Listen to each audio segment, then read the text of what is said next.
మీరిచ్చిన బలం, పిఠాపురం ఇచ్చిన బలం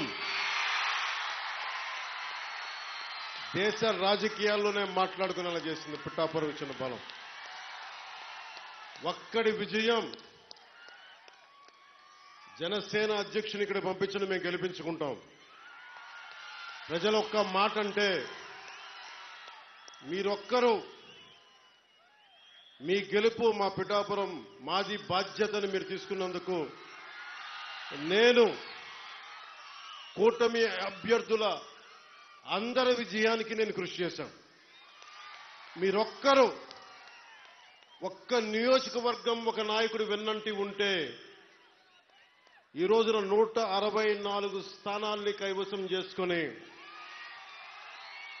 కన్నీ వీని ఎరుగని రీతిలో ఎన్ని దశాబ్దాల ఆంధ్రప్రదేశ్ రాజకీయ చరిత్రలో ఇంత ఘన విజయం ఎవరూ చూడలేదు.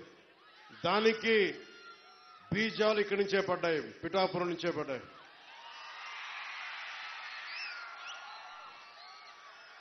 మీరిచ్చింది మామూలు శక్తి కాదు. నేను ఎంత ఉబిళ్ళూరిపోయానో.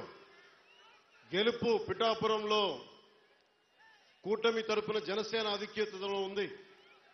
పవన్ కళ్యాణ్ మనకి మెజారిటీ ఇంత ఇంత చెప్తా ఉంటే అనుక్షణం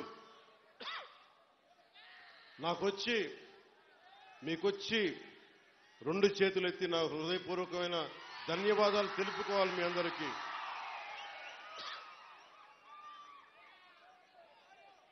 అనుక్షణం ఉబిళ్ళూరని. కానీ నేను ఒక కూటమిని కీలకంగా భారతీయ జనతా పార్టీ అగ్రనాయకత్వంతో సంప్రదింపులు జరిపిన వాడిని, కూటమిని ముందుకు తీసుకెళ్లిన వాడిని కాబట్టి నాకు బాధ్యతలు ఎక్కువైపోయాను. ఢిల్లీ వెళ్ళాను, అందరినీ తీసుకెళ్ళాం, అందరితో మాట్లాడాం. మనకి ఏమేం కావాలి, ఎలాంటి పరిస్థితుల్లో ఉన్నాం వివరించే పరిస్థితులతో పాటు నాకు నిజానికి చెప్పాలంటే నేను ఎమ్మెల్యేగా కూడా అసలు నేనేం అనుకోలే.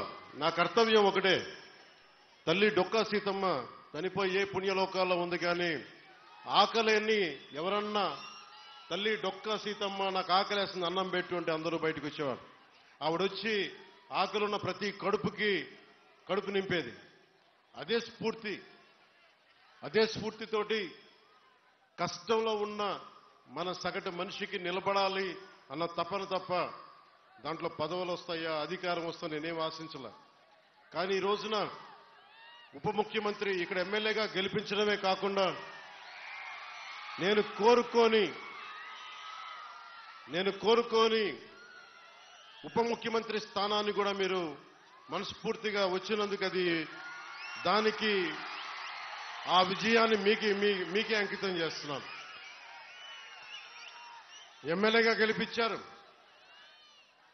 మీరిచ్చిన స్ఫూర్తిని తీసుకొని పిఠాపురంలోనే పవన్ కళ్యాణ్ గెలిపించాలి అంటే జనసేన ఉన్న ప్రతి చోట మనం తీసుకున్న తక్కువ సీట్లే 100% గెలవాలి అని ఒక్క పిలుపునిస్తే భారతదేశంలో ఎన్ని స్థానాలు గెలుచుకున్నది ఎంత న్యూస్ అయిందో లేదో తెలియదు. కానీ ఇన్ని దశాబ్దాలు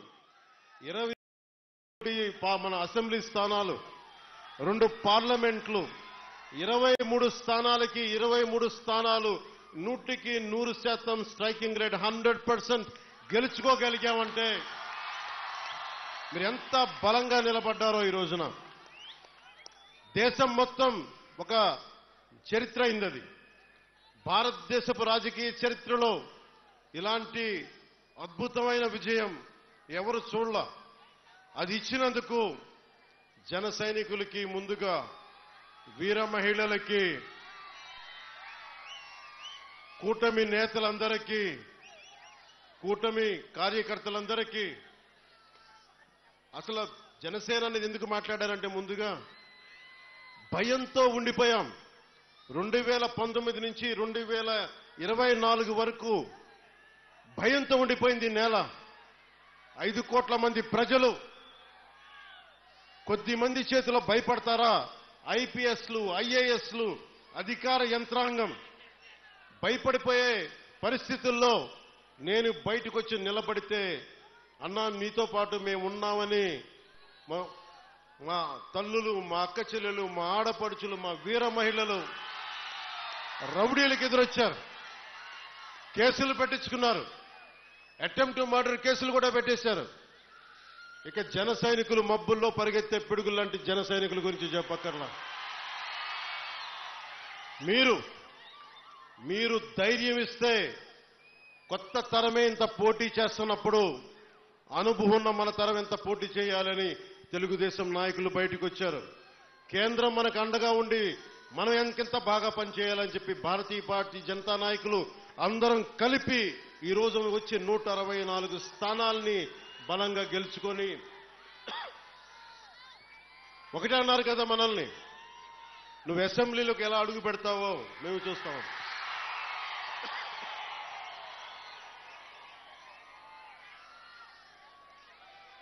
నువ్వు అసెంబ్లీలోకి ఎలా అడుగు పెడతావు, నువ్వు అసెంబ్లీ గేటును కూడా తాకలేవన్నారు. నేను ఎంత సీరియస్గా తీసుకున్నా నాకు తెలియదు, నేను విన్నా వదిలేశా. కానీ మీరు ఇచ్చిన విజయం పిఠాపురంలో మీరు చాలా సీరియస్గా తీసుకున్నారు. మా వర్మ గారు చెప్పారు, గేటు నెట్టుకొని రావడం కాదు, బద్దలు కొట్టుకొని వస్తాడు పవన్ కళ్యాణ్. మా వర్మ గారు చెప్పిన ఆ వ్యాఖ్యలే, ఆ ప్రొఫెసీయే నిజమైంది ఈరోజు. మరి నాకు ఇంత ఘన విజయం ఇచ్చిన మీకు నేను ఎంత రుణగ్రస్తుని. కన్నీరు తొడవలేని అధికారం ఎందుకు, నేను ఎప్పుడు చెప్తా ఉన్నా. నేను మీకు కష్టమైన క్లిష్టమైన పంచాయతీరాజ్ శాఖనే తీసుకున్నాను. చాలా మంది అడిగారు హోంశాఖ తీసుకోండి, లేదంటే ఫైనాన్స్ తీసుకోండి, లేదంటే రెవెన్యూ, ఇట్లాంటివన్నీ మాట్లాడుతున్నా. నాకేమొద్దు. ఈ రోడ్డు గ్రామ స్వరాజ్యం కోసం బాపూజీ కలలు కన్నారు. ఆ కలలు నెరవేర్చడం కోసం నేను పంచాయతీరాజ్ శాఖ తీసుకున్నాను. మరిన్ని వీడియోస్ కోసం ఛానల్ ని సబ్స్క్రైబ్ చేయండి. లేటెస్ట్ అప్డేట్స్ కోసం వాట్సాప్ ఛానల్ ని ఫాలో చేయండి. అండ్ లింక్ డిస్క్రిప్షన్ లో ఉంది.